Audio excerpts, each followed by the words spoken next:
So it's dark moon in Aries, and it's been the eclipse. We're hitting an eclipse season, so this is going to be the first of two dark moons in Aries, which is kind of like a blue moon, once in a blue moon. When you get two full moons in a month, well, this is a dark blue moon. Not sure what it's called actually, but this is two dark moons in 1 month, and we are at the spring equinox, and just gone into Aries season. Oh God, and I feel exhausted. I don't know about you.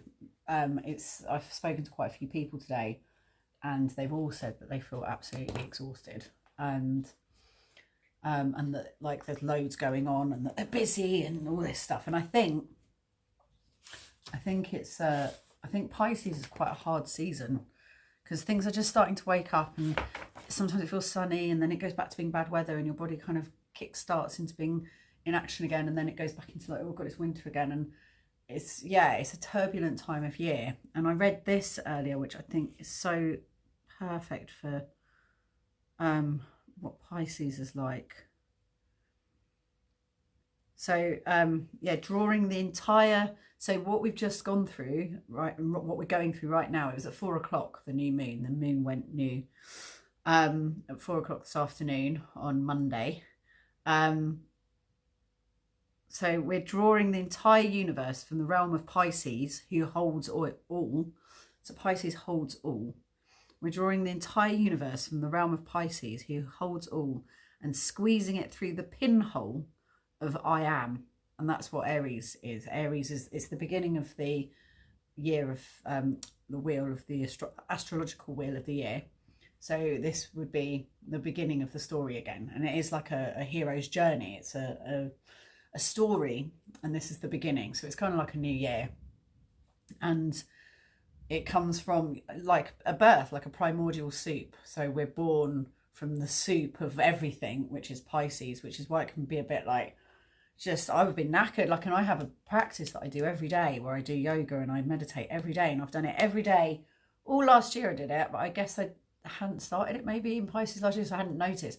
Done it all year, did it all of January, all of February, got to Pisces season, done it 3 times. Like, and yet you'd think Pisces would be when you do it more, because that is the spiritual soup.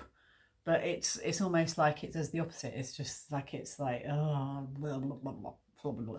So it's almost like you just go back to being the liquid that you were before the cells started joining and making you. Whereas the Aries energy is the banging together of the cells and the beginning of making you. So there's a lot going on.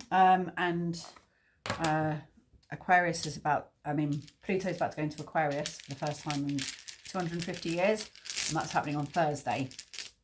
And the last time that happened was the French and American Revolution, and it's going to be like that for a period of time, which I can't remember how long for. It's not like a rush. 21 years. Yeah, it'll be in there for 21 years. But there will be a big energy shift happening on Thursday. So there's a lot going on. So let's do a reading. So we have here this a message from the gods, from Odin. So we have a spiritual message. So let's hear what it's got to say. Again, this is a spiritual gift. So physically, and it's about the twin effect. So working with the inner and the outer in the physical world, balance, harmony between the inner and the outer, which is something that's been coming up for me quite a bit. The equinox that we're in, the spring equinox, is when the days are exactly half and half. So the opposite time of year is Halloween, and that's Libra, and Libra is the scales, and Libra is the opposite of Aries, and Aries is like, I am, and Libra is like, let's keep everyone, like, it's about the collective. So Aries is about the ego, it's about you taking your place in the world, and then Libra is about trying to balance between people and trying to keep everyone happy, kind of thing. So this, like, I see both equinoxes as about balance, and the spring one is about going out and that kind of balance, So how do you keep balance while still initiating? Whereas the opposite end of the cycle is that how do you then, you know, go in and nurture and look after yourself and take care of yourself. In terms of our communication in the intellectual world, we have here ice, ingas. So this normally means like to just, someone once said to me, it's about surrendering, like surrender to what is. So don't, it's the kind of the opposite of Aries, in fact, because Aries is fire. So I suppose don't feel like you've got to force what is happening. Just trust that what will be. And this is in terms of your ideas, of your what you're saying in the world, what you're communicating with the world. I'll see what, because that's quite an interesting one. It's kind of say the opposite. I'll have to see what the other one's saying. So we've got here emotional abundance. So that's in the emotional world, we have abundance. And then in the spiritual world, we have the wheel of fortune. And this is a reminder that the season's past, and that's literally happening. We're moving now into spring. But it's what, you know, there's a lot more going on than just the spring equinox. We have this beginning of a new astrological wheel and just the beginning of awakening. And this is the time to start coming out of our caves and coming out of our shells, but also to not, I mean, be balanced about it. Don't come running out, you know, guns blazing. How to do it calmly and gently. And I guess that's where the ice ingas is coming in, of like, hold yourself centered and still in amongst all of this, because it will unfold, and it is unfolding. There's no need to push or rush.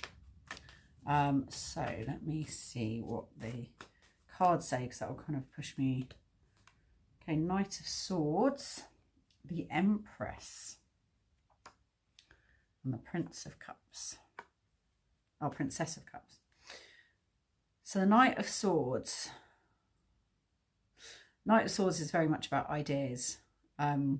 Is very flighty, chasing ideas. So that's how I felt. If that's how I felt in the last week or so. It's felt very ideasy. The Empress is about the divine feminine, and this is Mother's Day. You know, in England, this was Mother's Day on Sunday, which is another energy that's there. And then the feminine is waking up. The earth is waking up. The sun is starting to creep back, and you can see the woman, the feminine, going, oh, like under the gaze of the sun, and just like is melting and coming back to life. Which again comes back to this ice feeling, like we're just thawing. Gently thaw. Don't feel like you have, you know, we're not suddenly water. There's a thawing process, and because this is also Venus energy, and Taurus in Venus is very sensual. It's very homely still. It's like, yeah, lying on chaise longues, eating chocolate and having orgasms kind of vibe. And then the Princess of Cups, I suppose this is very Piscean. It's extremely Piscean. And so to have, it's almost like, you know, if you're that thing of like trying to force the whole of Pisces, the whole of everything through a pinhole into I am, if you force it too hard, it's going to get stuck. It's not going to feel relaxed. It's not going to be pleasurable, and it's not going to work, basically. So if you can melt like ice and gently thaw and gently let these things through, then that will be, then the whole universe will come through. You know, you're not going to be like blocking the way and not letting, you know, your ego and your thinking always thinks it knows best, but it really doesn't. 100%. Your ideas and your idea of what things are meant to be like is never as good as what the universe comes up with, what fate, what other people, the collective consciousness, like the whole thing. Just take your ego out of it. Got Untamed, just jumped out. So this is a brilliant card. This is my leopard print spots. Like, be yourself, enjoy who you are, revel in your untamed beingness. Enjoy yourself. And that again is Taurus Taurus in Venus, sensuality. Oh, this one jumped out. And being your truth. I love this card. That's a very Aries looking lady, if ever there was one. No bullshit. Fight your way through. Fight for truth. Fight for what you believe in. Care about what you're doing. No, okay, it's the end of kind of wishy-washy, but don't force it. Don't make it about ego. Let it ease through. Let it be Abel rather than Cain, who's doing the truth speaking. That one wanted to come out. Bridget, inspiration, and she is our. So she was in bulk, and we've just reached Astara, and she's come to say, enjoy the power and beauty of spring and the power and beauty of your youth. You are the youngest and fittest you'll ever be at this moment from now on. So always enjoy it. You're always, at this moment, the youngest you're ever going to be from now on, and the fittest you're ever going to be from now on. Not necessarily. I got fit a couple of years ago, fitter than I was ever. So you can get fitter, but the youngest you'll ever be. That's definitely true. So enjoy the power and beauty of your youth and the power and beauty of spring, and do not force, melt sensually and in a self-pleasuring way. Sounds good to me.